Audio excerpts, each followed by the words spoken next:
Kicepot dan akidawala nembe sumping bade nyarioskeun ilmu sajatine ing manungsa yo iku rasane Allah. Marhaban ya Sehuna Hadi ya Nabi salam. Marhaban ya Sehuna Hadi ya Rasul salam. Marhaban ya Sehuna Hadi ya Habib salam. Marhaban ya Sehuna Hadi akhiri zaman. Marhaban ya Siti Fatimah Zahra ya Nabi salam. Marhaban ya Siti Fatimah Zahra ya Rasul salam. Marhaban ya Siti Fatimah Zahra ya Habib salam. Marhaban ya Siti Fatimah Zahra binti Nabi khairil anam. Marhaban ya Sayyidina Ali ya Nabi salam. Marhaban ya Sayyidina Ali ya Rasul salam. Marhaban ya Sayyidina Ali ya Habib salam. Marhaban ya Sayyidina Ali ya Babbu salam. Marhaban ya Ruh Isa Ruhullah ya Nabi salam. Marhaban ya Ruh Isa Ruhullah ya Rasul salam. Marhaban ya Ruh Isa Ruhullah ya Habib salam. Marhaban ya Ruh Isa Ruhullah alaihi salam. Ya Rabbana salimna ya Allah. Ya Rabbana salimna ya Allah. Ya Rabbana salimna ya Allah. Ya Rabbana khalisna ya Allah. Ya Rabbana khalisna ya Allah. Ya Rabbana.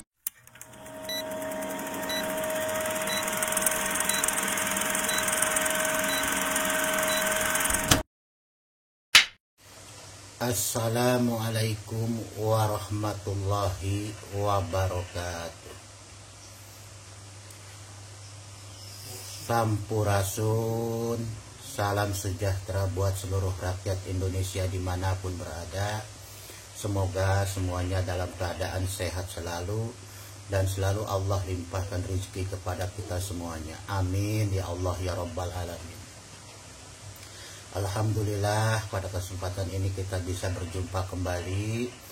Bahwasanya pada kesempatan ini Abah akan mengambil sebuah topik pembahasan yang dimana sang Satria Piningit alias Bocah Angon sudah mencapai tingkatan ilmu sajatine ing manungsa yoiku rasane Allah. Jadi Abah mengambil topik pembahasan dari petunjuk-petunjuk kegaiban, yaitu bahwasanya sang Satria Piningit alias Bocah Angon telah mencapai tingkatan ilmu sajatine ing manungsa yoiku rasane Allah. Ya. Namun sebelum Abah menyampaikan suatu pembahasan ini, Abah terlebih dahulu mau menyampaikan bahwasanya, menginformasikan bahwasanya konten-konten yang akan datang, yang akan Abah sajikan, akan sedikit berbeda, di mana Abah akan menyampaikan, membahas apa-apa yang mengandung isi daripada Uga Siliwangi, tentang cerita Bocah Angon di sana. Nah, insya Allah akan Abah kaji, akan Abah teliti, dan akan Abah korelasikan dengan petunjuk-petunjuk kegaiban yang Abah dapatkan. Untuk apa? Untuk mencari suatu bentuk hipotesa, tingkatan akuratisasi daripada apa yang Abah dapatkan sebuah petunjuk dengan apa yang ada di isi Uga Siliwangi. Apakah akuratisasinya mencapai sekian persen? Nah, mudah-mudahan mendekati daripada apa yang dijabarkan atau yang diterangkan atau yang diserat di dalam Uga Siliwangi dengan apa yang Abah bandingkan dengan petunjuk-petunjuk kegaiban yang Abah dapatkan. Insya Allah akan Abah bahas di konten-konten yang akan datang. Ya, para penggemar YouTube dimanapun berada, Abah mau mendoakan semoga semuanya dalam keadaan sehat selalu. Ya, selalu Allah limpahkan rezeki dan Allah jaga kebahagiaan bagi yang sudah berkeluarga dan Allah dekatkan jodohnya bagi yang belum menikah. Amin ya Allah ya Rabbal Alamin. Penggemar YouTube yang budiman, Abah pun mengucapkan banyak-banyak terima kasih kepada penggemar YouTube yang dimanapun berada yang telah memberikan support, dukungan kepada konten Abah. Mudah-mudahan kebaikan para penggemar YouTube Allah balas dengan kebaikan yang lebih dari itu. Amin ya Allah ya Rabbal Alamin. Masuk kepada pembahasan sebuah topik yang Abah ambil, yang dimana sang satria piningit alias bocah angon mencapai tingkat keilmuan sajatina ing manungsa yaiku rasane Allah. Beliau menempa diri ya dengan cara satu, duduk menghening ya, bermeditasi, tetapi tidak kosong ya, tetapi apa? Tetapi sambil berzikir kepada Allah. Nah, di dalam proses pencapaian ilmu tingkatan sejatina ing manusia sudah Abah sampaikan bahwasanya sang satria piningit itu mengambil jalan ilahiyahnya, jalan robbaniyahnya, yaitu melalui ilmu tasawuf atau marifat. Salah satunya beliau mengambil salah satu thariqah yang ada di Nusantara. Apa itu? Thariqah as-sahadatain. Ya. Nah, sedangkan thariqah yang ada di Nusantara itu banyak. Ada thariqah Qadiriyah, ada thariqah Satariyah, Samaniyah, dan sebagainya. Ya. Nah, beliau menggunakan thariqah as-sahadatain. Karena beliau pun manusia biasa yang perlu ya tolabul ilmi ya. Untuk apa? Untuk penambahan pengetahuan beliau, agar beliau di dalam mencapai kesempurnaan menerima amanah tugas dari Allah Subhanahu wa Ta'ala sebagai manusia pilihan itu bisa berjalan dengan baik seperti itu. Memang semuanya sudah Allah sediakan daripada ilmu pengetahuannya, ya kan, dari laduninya, karomahnya dan sebagainya. Tetapi beliau tetap tidak merasa lebih daripada orang lain. Selalu beliau mencari-cari ya. Nah, disinilah beliau tahu diri ya. Artinya apa?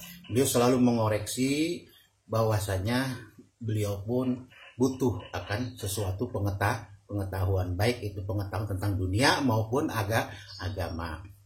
Para penggemar YouTube dimanapun berada ya, bahwasanya di dalam ilmu thariqah as-sahadatain sudah jelas sekali tahapan-tahapan, urutan-urutan bagaimana pengamalan daripada thariqah itu. Yang pertama ya, sang satria piningit alias bocah angon selalu bersikap mengedepankan adabul insan, seorang murid atau santri. Ya, kalau santri seorang wali, biasanya santri Kuski Sunan Jati itu biasanya memakai pakaian yang rapih ya, yang putih-putih itu biasanya. Tapi yang rapih pun, yang biasa pun, kalau kita mau mengikuti, mau belajar seperti itu boleh, silakan. Yang penting sopan santun, rapih, itu menjaga adab. Nah, yang kedua adalah apa? Toharoh, membersihkan diri ya, selalu bersih ya, ditambah dengan harum-haruman boleh. Nah, itu beliau begitu ya, beliau selalu menyediakan yang Abah lihat itu selalu menyediakan itu apa? Harum-haruman, wangi-wangian ya. Nah, disinilah beliau mulai belajar di mana? Di sebuah gubuk bertemu dengan seorang guru thariqah ya, yang dimana makomnya memang ya, sang satria piningit pun sempat digambarkan beliau adalah seorang wali. tanpa diberitahu oleh gurunya. Tapi Allah berikan petunjuk. Dialah seorang guru, dialah seorang wali di zaman ini. Belajarlah beliau di sebuah gubuk. Ya, nah, guru beliau itu ya tukang eretan, gitu, penyeberangan kali. Pekerjaannya. Tapi ternyata apa? Di balik itu ada suatu kemuliaan. Suatu keistimewaan apa? Oh, ternyata beliau seorang guru bukan asal manusia ternyata memiliki sebuah tingkatan darajat yang tinggi. Tapi sang guru ini tidak mau menampakkan. Beliau ingin seperti biasanya manusia yang lain. Nah, para penggemar YouTube, di dalam ilmu Thariqah Asadatain beliau menempa, pertama adalah beliau ya bertauz, basmalah, membaca syahadat, sholawat, ya, terus sampai mengingat Allah, berzikir Allah dengan hu Allahu hak hayyu qayyum la ilaha illallah. Masuklah ke 9 makom.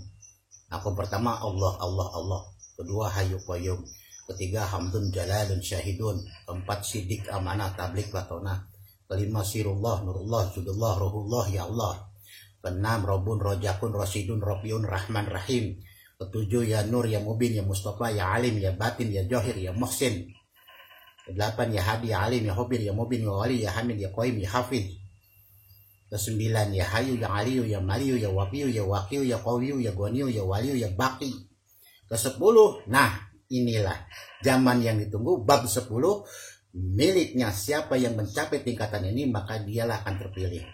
Apa bunyinya? Ya Allah, ya Rasulullah, ya Habibi Khalifah Rasul, ana Abdullah wa ana Asadullah. Ya. Disinilah baru ketika beliau melakukan suatu zikiran yang begitu hikmat, banyak dan sebagainya, memanunggalingkan, menyatukan antara Ismu Jad dengan Asmaul Husna yang sudah dibentuk oleh para wali songo nih, salah satunya 9 makom itu dimanunggalingkan, disatukan antara kalimat Allah dengan hayyu qayyum, hamdun jalalun syahidun dan sebagainya. Ya, dibaca secara lisani, dimasukkan ke tenggorokan, dimasukkan terus ke dalam perut, penuhlah di dalam perut itu. Nah, lalu beliau untuk menjadikan sejatina ing manungsa yo iku rasane Allah dengan cara memanunggalingkan, menyatukan di dalam hati, maka ditariklah ke atas dengan menahan napas terus berulang-ulang kali. Nah, disinilah beliau lulus, alhamdulillah, walaupun prosesnya sangat berat. Pertama, ketika beliau itu membaca kalimat Allah di dalam hatinya, ya, datanglah suara kegaiban itu, terus perbanyak oleh kamu baca kalimat Allah. Dengan kalimat itu, dengan petunjuk itu, betapa sesaknya di dadanya karena penuh kalimat Allah, maka seluruhnya aja ketika jadi, maka seluruhnya dari kepala, tangan dan seluruh organ-organ tubuh terpenuhi dengan kalimat Allah. Inna salati wa nusuki wa mahyaya wa mamati lillahi rabbil alamin, lillahi ta'ala, tuh ya. Begitu. Jadi sholatnya, hidupnya, matinya semua karena Allah. Maka apa? Ketika sudah jadi sejatina ing manusia yo iku rasane Allah, rasa yang lain hilang. Bukan berarti dia tidak butuh dunia, butuh. Cuma tidak dibarengi dengan nafsu. Beliau selalu mensyukuri apa adanya. Tuh begitu. Ya. Nah, setelah lulus memanunggalingkan kalimat Ismu Jad dengan Asmaul Husna yang menjadi satu, sehingga terjadilah sajatina ing manusia yaitu rasane Allah. Beliau pun selanjutnya lulus menguasai ilmu 4 penjuru arah angin, ya, daripada ilmunya Nabi Sulaiman alaihissalam. Kalau udah dikuasai ilmunya Nabi Sulaiman alaihissalam, apa yang tidak akan Allah berikan kepada beliau? Ya, karena apa? Semua alam tunduk kepada beliau atas perintah Allah. Ya, tunduk kepada para manusia pilihan. Karena apa? Karena memang Allah sudah menentukan seperti itu. Tidak akan mensia-siakan, pasti Allah menjamin. Walaupun ujian perjalanan hidupnya berat. Ya. Jadi seperti itu ya. Jadi caranya adalah ketika beliau mengamalkan amalan thariqah asyadatain sebagai pengambil ilmu marifatullah, beliau mengamalkan secara hikmat, sabar, ikhlas, tekun sampai jadi di kolbunya. Hidup kalimat Allah, kolbunya seperti mulut berbicara begini, seperti mulut berbicara. Menyebut Allah, Allah, Allah, Allah, Allah. Bagaimana nggak memancarkan cahaya? Ya, kalau sudah hidup hatinya, tuh. Nah makanya disinilah ada istilah harus pintar membuka mata batin, harus pintar menghidupkan mata batin. Jangan buta. Ini zaman sudah masuk ke zaman akhir, yaitu zaman wasalim. Maka dipersiapkanlah semuanya. Dibersihkan lalu mensucikan diri, insya Allah Allah akan ridho kepada kita. Tuh. Maka ini disinilah terjadinya manusia sedang dipilih. Sudah berapa banyak korban COVID-19 ya, dipilih tuh manusia, difilter tuh mana hatinya yang tertutup oleh noda hitam karena tidak mau ibadah kepada Allah, apalagi membersihkan diri, apalagi mensucikan diri. Dan ingat pesan Abah, kalau belajar ilmu marifat tasawuf, cobalah seperti sang satria piningit alias bocah Angon. Apa? Johiron wa batinan muksin. Johirnya lulus, batinnya lulus, jadi muksin, jadi bersih. Bukan johirnya doang yang lulus, hatinya tidak lulus. Nah ini akan berefek negatif. Itulah yang kita lihat di tempat-tempat umum yang ada. Oh si Anu gila, jenun, jadab, ya dan sebagainya. Kalau dua-duanya lulus johirun wa batinan, insya Allah tidak. Dan begitu pun ya, ngaji tasawuf itu jangan hatinya lulus tapi johirnya tidak. Maka yang akan terjadi apa? Banyak penyakit kulit, daging yang muncul. Malahan kulitnya seperti tadinya putih seperti terbakar hitam. Tuh, ya. Jadi harus dua-duanya lulus. Nah begitu saja para penggemar YouTube dimanapun berada, Abah sampaikan mudah-mudahan apa yang dijadikan sebuah topik pembahasan di mana sang satria piningit alias bocah Angon sudah mencapai tingkatan ilmu sajatina ing manungsa yaiku rasane Allah, maka hasbunallah lah buat dia, hasbi Allah lah buat dia, dicukupkan semuanya kepada dia walaupun semuanya dalam proses. Dituntut kesabarannya, dituntut keikhlasannya, dituntut istiqomahnya. Itulah yang namanya calon-calon para wali. Ya, nah itu para penggemar YouTube yang Abah sampaikan mudah-mudahan bermanfaat sebagai penambahan wawasan kita. Dan apabila dalam penyampaian ini ada salah-salah kata dan kurang berkenan di para pemirsa YouTuber yang ada dimanapun berada, Abah mohon dibukakan pintu maafnya. Ya, Abah mohon dibukakan pintu maafnya yang sebesar-besarnya. Wabillahi taufiq wal hidayah. Wassalamualaikum warahmatullahi wabarakatuh. Sampurasun.